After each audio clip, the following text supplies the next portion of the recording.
I'm not gonna lie to you. As a budding tech channel, we do get sent products that suck. And while we don't show you those products, because we like showing you things that we enjoy, today I will be showing you a product that does, in fact, suck. You may be thinking, why on earth are you showing me a sucky product? Well, that's because today we are looking at a stick vacuum cleaner. The MOOSOO K17 series with cyclone technology stick vacuum cleaner. Let's take a look inside this box.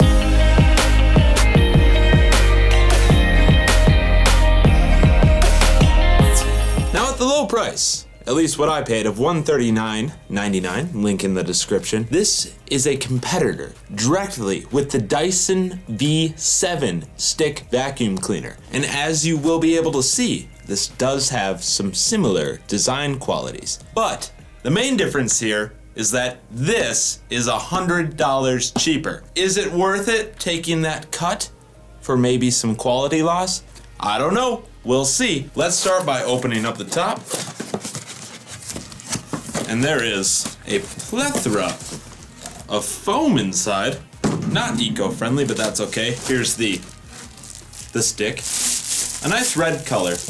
I don't know if it goes with our decor, but that's all right. We'll set that over here.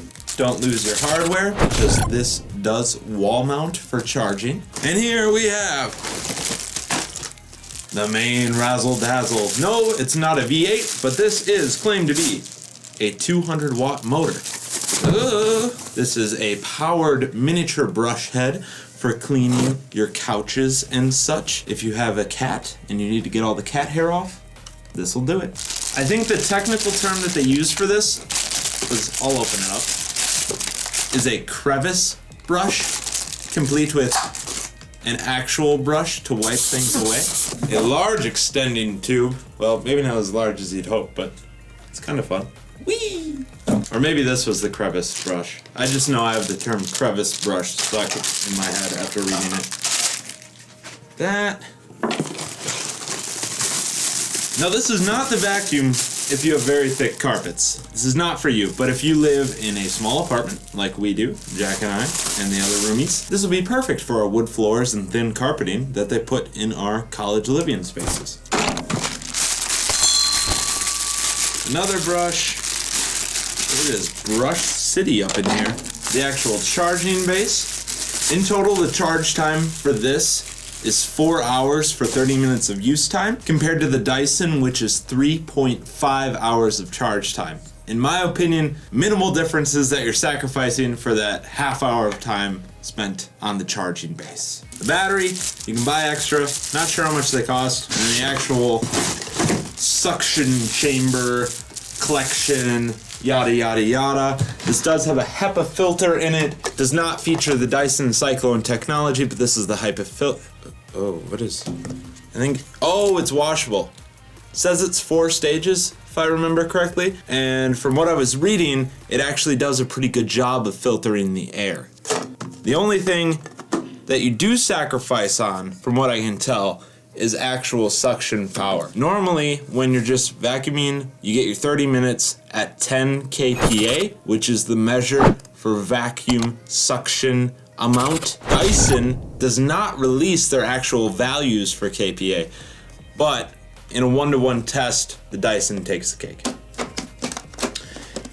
If you really have to do some powerful sucking of a large mess or whatever the case, it does have a max mode, which raises that suction power up to 17 kPa.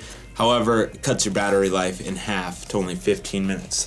The Dyson has a similar feature, but that cuts its time where it can do that to only 6 minutes. I assume it's a much higher suction power though. Either way, both vacuums are not meant for those thick carpets, as I was saying, but are meant for low profile carpets and hardwood floors.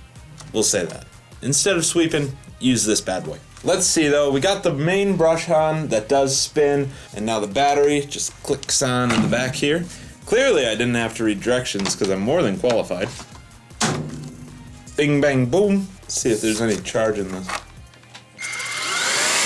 Woo! So this is it. at 10 kPa. We give her another click. 17 kPa, baby. But is this really a test of a vacuum? Kidding. I won't put my tongue in that. Is this really a test of a vacuum if we don't actually test out vacuuming anything? No. So we have spent weeks dirtying our apartment, leaving it unclean for this video. I will be headed to our room, and we will see how much we fill up of this bin, which releases like so. Empties out into your trash can.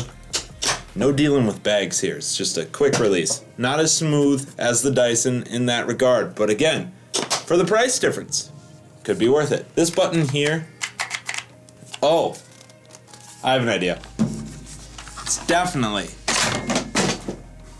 the battery release, which is stuck in there quite well, might I add. Yep, that's the battery release. Other than that, other mechanical brush, this brush, crevice brush, long hose. Let's go watch me vacuum some things.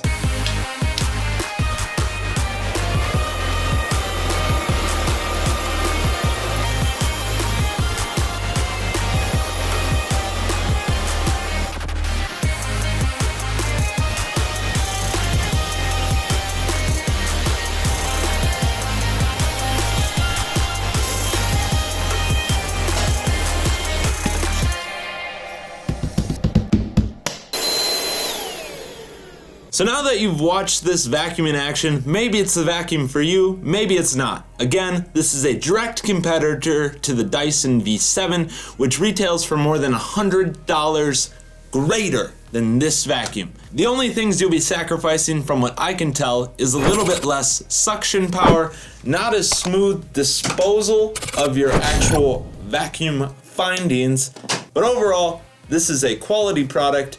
And at the low price of what I paid, 140 bucks, this might be the vacuum for you if you own a small apartment with hardwood floors and low profile carpeting. Check it out, link in the description. Also, go check out some of our other videos. Be sure to drop a like on this video, and don't forget to click that subscribe button so you don't miss out on any future content. That's all I have for today, folks. Bird out.